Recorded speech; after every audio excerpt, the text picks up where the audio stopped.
Your voice, your opinion, your community. Fact TV, free speech, protected.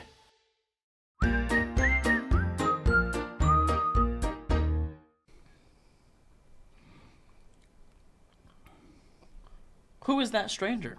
No spoilers. What does he want? No spoilers. Does he get what he wants? No spoilers. All this and spoilers Hey! on Gory Storytime. Warning. Gory Storytime is a horror movie review show by a son and his dad who thought that letting his 5-year-old watch scary movies was acceptable. If you are offended by horror or talk about blood and gore by a child, or if you don't want horror movies from the 60s through today spoiled, then there is a remote stuck in your couch cushion next to potato chip crumbs. Use it. And of course, parental discretion is advised. Why? You didn't use any. Shut up and start the show.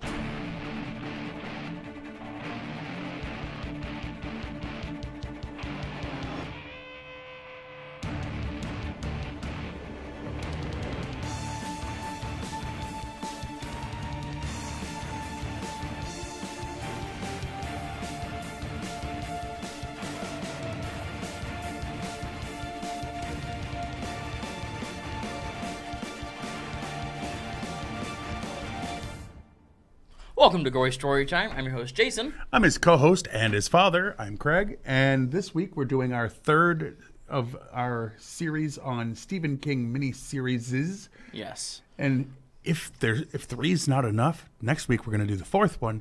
And you can go back in our catalog and we've got the miniseries of It and The Langoliers and The Stand. So there's others. Anywho, so this week, as you can see, we're doing Storm of the Century.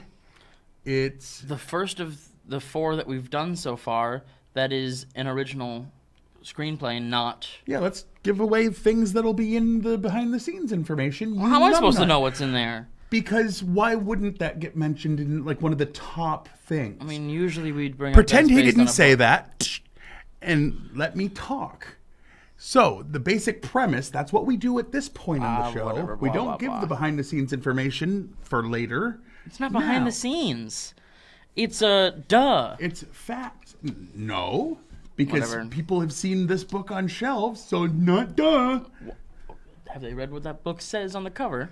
Anyway, he's about as smart as whatever I found in the toilet this morning. He left it there, so it makes sense. Anyway, basically, here's the premise. There's a small town in Maine. No. Off the coast of Maine. No, it's part of Maine, so it's in Maine. There's a small island, and it's got, 50, 60 people, probably tops. And there's a giant storm coming in, and everyone's worried about dying, and people do start dying, and you wonder why.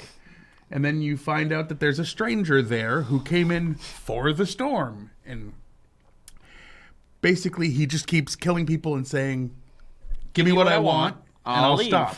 But he doesn't tell them what he wants. Because he wants to keep killing. Well, he wants to prove, I will keep killing. And, the question is, who is this man? Does he have some sort of supernatural powers? Is it something religion-based? Is it human? Yeah, well, no, they pretty much figure out immediately that he's either not human or has non-human abilities. Right. But anyway, and then most of it is the tension of, what's going to happen? What does he want? And it, will they, won't they? I mean, it's like a half hour before the end, or even less, before you know what he wants. Or what he is. And it's, 4 hours? It's just over 4 hours 2 long. on each side, roughly? 2:17 on one side, 2:06 on the other, so... Okay, so, yeah. Almost 4.5. Yeah. Anyway, that's basically the premise, is someone's there, they're making problems for the whole area, and he says, don't worry, give me one thing and I'll leave. Yeah. Right? Yep. And I really don't want to spoil what that one thing is, so... Not yet. No. In the episode, I don't want to spoil what that is, because a lot of people haven't seen this. Right, so... Okay. Anyway. Anything else about the basic plot that you want to say? He's No. mad because he hated the ending and wanted that to be his thing. So go watch it and then know that that's his real, least favorite thing. But he's going to pick something else because he had 3 to choose from, and he's just going to have to get a hold of himself, put on his big boy panties, and There is a... So, actually, this is usually part of where I say, oh, go watch it, right? Yeah. So, you can go watch it. I don't know if it's streaming on anything. There is a copy on YouTube, apparently. Okay. But you're still not giving that away on the show because it's the thing it builds up to. All right, I won't give away that there's a copy on YouTube. Go watch Not it. that. What? You know exactly what I'm saying. The ending. That's what I'm talking about right now. Right, but I'm saying... So go watch it so I can spoil it later in the episode. No. Oh, yeah. But first, Coming there's soon a to trailer. Gory Storytime, actual gore. Anyway. Shoot the trailer. Yeah, that. A storm is coming. The kind you can't prepare for. The last one of the century. It's bringing something with it. Something you've never seen before.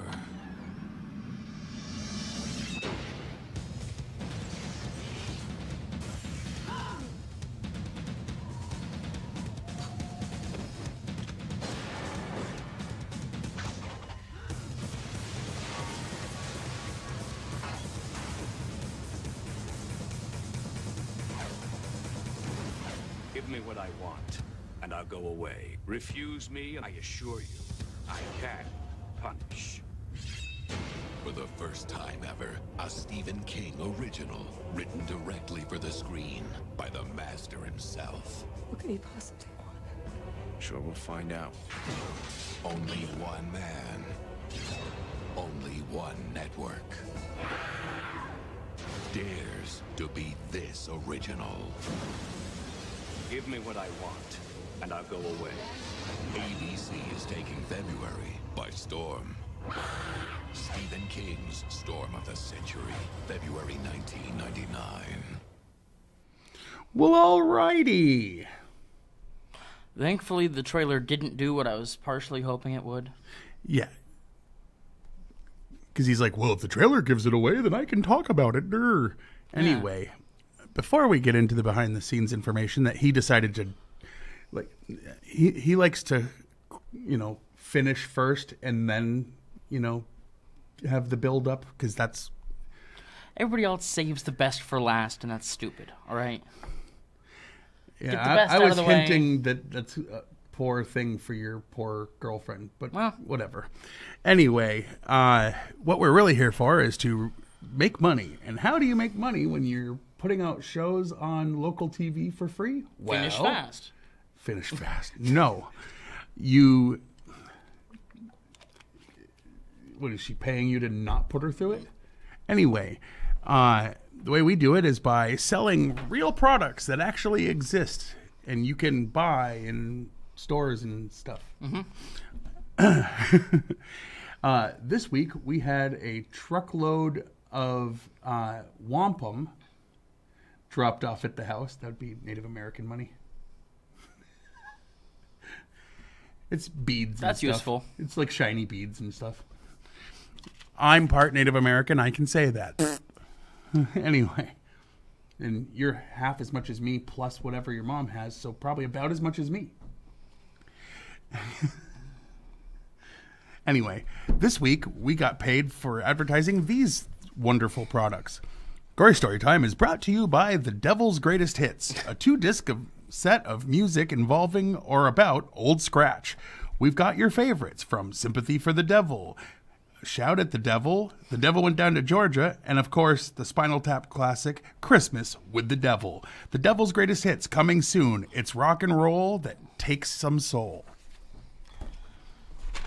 And by Plowing the Neighbors, the phone game where you own a plow truck and all winter you get calls from folks in your town to come over and plow them.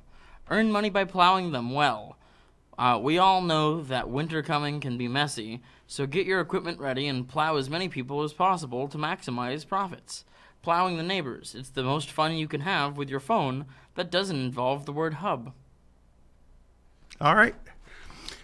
Now let's get into the, as he likes to call it, meat and beef of the show. Or as I like to call it, the meat and beef of the show. You want to go first or you want me to? I can go first. Go ahead. Stephen King's favorite special of his own. This was his favorite. Yep. Colm Feore, who played Linoge, made friends with all the children actors because he didn't want them to be actually afraid of him. That's good. Yeah. The cane that Andre Linoge has is the same one that Stu Redman used in The Stand. Makes sense, because they would use that same prop. The movie takes place on Little Tall Island off the coast of Maine, the same setting as Stephen King's Dolores Claiborne. This is alluded to in the script. The book that Kat reads to the children, The Little Puppy, was a favorite of Danny Torrance in The Shining. I don't remember a cat reading. Her name was Kat. That was Written for the screen, the script was published as a book. Oh, if only they could have known that this was actually written as this and not a book first. No, not my fault. One of 4 Stephen King screen adaptations that Jeffrey Damon has featured in. The others are Shawshank Redemption, The Green Mile, and The Mist. Okay, well, you skipped. Oh, what? All right, oops. You're on odd. Yeah, okay, well then read mine. Many fans consider this the most underrated Stephen King miniseries. Okay. According to Stephen King, Standards and Practices objected to the line, "One mother of a storm." King explained that the line was a variation on the phrase, "the mother of all," and was not meant to imply profanity. Yeah, like the mother of all wars. No, it wasn't. No, there was, at the time, it was very popular. Like, the war in the Middle East was called the mother of all wars. There was court cases, they were like the mother of all court cases. Like, that was a common Okay, slang but term. one mother of is implying profanity. No. Yeah, okay, well. He said that so that they'd get off his back, not because it was true. Sure. He was actually using terminology from the time. I lived through it. I think I know a little better than you, but whatever. Let's see. Stephen King personally selected Craig R. Baxley, great name, to direct after viewing Twilight Man. Twilight Man. Twilight Man. It's awful. It's about a vampire man. No, it's not. Linoge's name is a corruption of the French word for snow, something. Laneige. Okay. Stephen King's characters it starts often... with an N, there's a G. I'm too careful to pronounce that word. It's not me. Stephen King's characters often have French or French-derived last names, since his favorite setting, Maine, has a large number of inhabitants who are descended from French-Canadian immigrants. I love that Vermont and New Hampshire and Maine say, oh, they're French-Canadian. You know what makes them French-Canadian? Before that, they were French. Right. Let's cut out the middleman and pretend we had Canada? nothing to do with those maple syrup loving What's wrong with maple syrup? maple leaf huggers. What's wrong with the true north and not having any blue? Anyway, in the ad that Stephen King makes a cameo in, or the ad that he makes a cameo in, is also in Kingdom Hospital, where King plays Johnny B. Good. Oh, okay. Auditions were scheduled for January 9th, 98 in Southwest Harbor, Maine. A massive freezing rainstorm arrived on that day and left the entire state a disaster area. That's ironic. Yeah, that's great. The character whose last name is Hopewell, or a character's last name is Hopewell, Stephen King used that name in The Langoliers from his novella 4 Past Midnight and the miniseries The Langoliers. Right. In part 1, Tim Daly's character tells his deputy, "Not unless you happen to see Superman hanging out in the alley." Daly is the voice of Superman in the WB animated series, the Superman animated series. The animated series. It was set for a Blu-ray release from Warner Brothers, but was delayed for unknown reasons. That's dumb. Yeah. Linoge is just the name Legion with the letters moved. Legion is a name for the demons cast into pigs in the Bible. Correct. And they bring that up in the thing. Yep. The aerial views of the island, including from the Captain Henry Lee ferry and the closing shot of leaving the island are Frenchboro, Maine. Several models of the wolf cane were made. Calm Fior was able to keep one of the genuine silver canes. Antagonist actor Colm Fior has also played comic book villains in Thor and The Amazing Spider-Man 2. He was the bad guy in both of those. Or a bad guy. I don't remember who the bad guy in the first Thor was, other than the big robot. I don't like the first two Thors. Yeah, but I don't remember there being a bad guy. It took the guy. third one to get one that was good, and then it was great. Wow. Anyway, we're not here to talk about that. That's our sideshow that we wanted to Talk do. nerdy to me. Talk nerdy Yes. to me, yes. But we're not really doing that as of yet. Right. Who knows? Yeah, right. If we were actually making money doing this, we'd be in here every day doing something. Because I wouldn't need to go to work. Wow. I don't need to go to work. I'm rich because of this. Yes. Also, if you go to a website called RottenTomatoes.com, it exists. You can look at movies, and they will tell you, out of all the critics that reviewed it, positive and negative, what percentage of the people or the critics gave it a positive review. And there's a section where the people can vote positive being 65 or better, or 60 or better. Basically, it's like, and 88% of the people did enjoy this film and said it was good, and 82% of the critics thought it was good.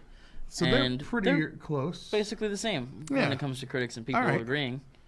So that's special. And is there anything else? Oh no, well, before we got everything until the favorite and least favorite, right? I believe so.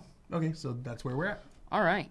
What would your least favorite part of this movie be? My least favorite part of this movie. If you say the ending, I'm going to hurt you. I'm not. Like, because I'm not going to have him stop so I can beat you. I will beat you on film. Yeah, well, we'll see. Yes, we will. Anyway, my least favorite part is probably the end. No, I'm kidding.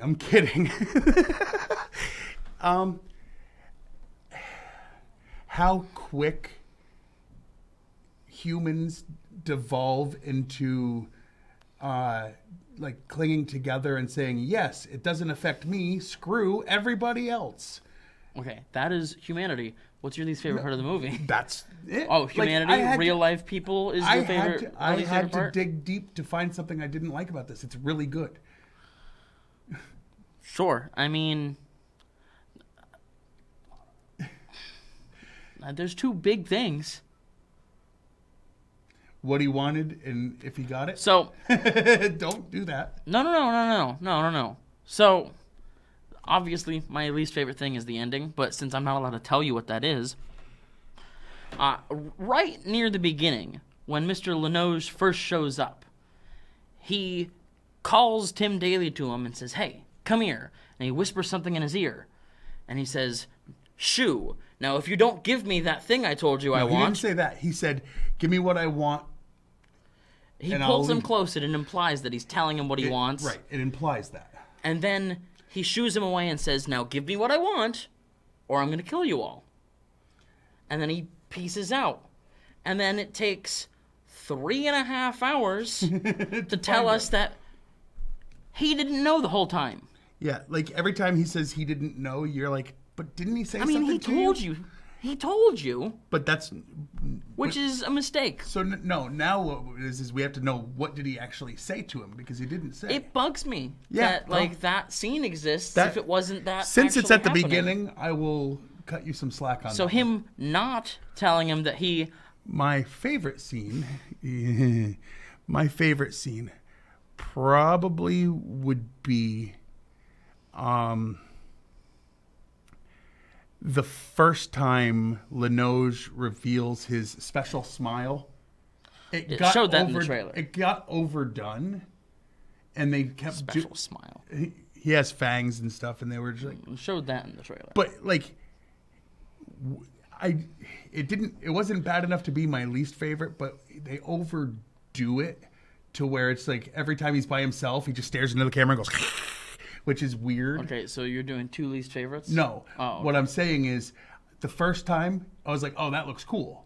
Oh, okay. It was the fact that they did it 82 times. It got old. But the first time looked pretty dope. Yes. That.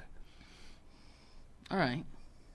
Because I will give it credit for looking cool the first time. What's your favorite thing? Okay, so my favorite thing, it showed a glimpse of this in the trailer. What? I'm ready to shush. Go. It showed a glimpse of this in the trailer where he's using his magical whatever demon or whatever powers to float this woman off the ground. He does. And force her to do whatever he wants, and he's like threatening to burn her alive, and she's just levitating with candles. Coming slowly closer to her face by her own hand. And against her will. I mean, basically, anytime that this guy uses his powers is really cool. The special effects weren't great on the cane head. Some of them weren't bad. But on the cane head? On the cane head, not great. But most of the special effects were really good in this. Because they didn't go as heavy with the CGI. Yep. They did a lot of practical. They had a lot more blood than I thought they were going to have in this one. Yeah. A lot more violence in this one than all of the other ones so far. All right. So now, what would you give it on a scale of 1 through 10? I think I'm going to meet basically right in the middle of the 2 and say 8.5. I was going to say 8.5. So I think we agree. It's the best one so far out of the 3 we've reviewed. It's definitely better than the means other 2. I think you might have given another one an 8.5 already, didn't you? You'd have to go back and look. Well, doesn't matter. If I gave the last one an 8.5, then this one's a 9. I know you didn't because give it's 8.5 to The Shining. I did not. All right, but I'll give it 8.5. It's really, really good. There's a reason why Stephen King loves it. They couldn't screw up his script because unlike the other ones, it was his script. He wrote the script. There is a little bit of that. Everybody complains about him being bad at writing endings. Yeah. In this obviously, movie. he has a problem with the ending. We get it. Now the stuff over there, so that you stop thinking about it. Yes. You can go to Fact TV. No, you can watch the show on Fact TV channel 1082, Thursdays at 8:30 p.m. and Fridays at 7 p.m. Yeah, you can like us on Facebook. And, of course, when I say us, what I'm saying is you can like Gory Storytime and Fact TV. Oh, yeah. You can go to fact8.com and watch a bunch of the back episodes of this, as well as many thousands of other hours of entertainment. You can like us on Twitter, or follow us on Twitter, not like us. I am at Craig Jakes, all one word, all lowercase. And he is also at Jiggly Firmbrain. Well, sort of. Where I only tweet things that he says that I find funny and are out of context, usually out. And then, just one last thing, go to Gory Storytime on YouTube, type it in, and it'll come up with Fact TV's page and my page. Give them a like, subscribe, smash the notification bell, all those good things. Oh, yeah. Send us to 10 of your least favorite friends. I don't know. Start a thing. That's a dumb thing. Well, until next week with our last of the miniseries set Stephen that King we're doing so ones, far. I have been your host, Jason. I'm his co-host and father, Craig. And sweet dreams.